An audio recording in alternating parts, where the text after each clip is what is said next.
भजना की लाड़ी देखी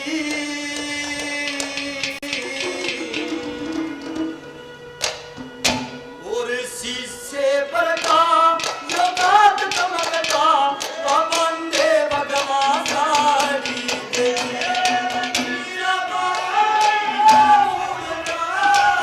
भजना की लाड़ी देखी शीशे पर का जो बात चमकता वह बंदे भगवान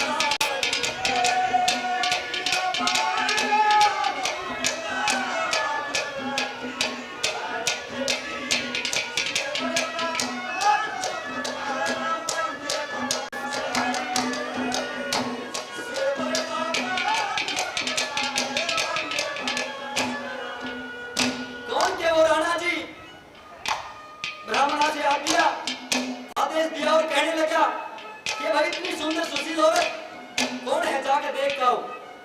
तो ब्राह्मण उस मीराबाई को देखकर उस राणा जी ने उसके रूप के बारे में बताने लगे। क्या बताया पहली कली में?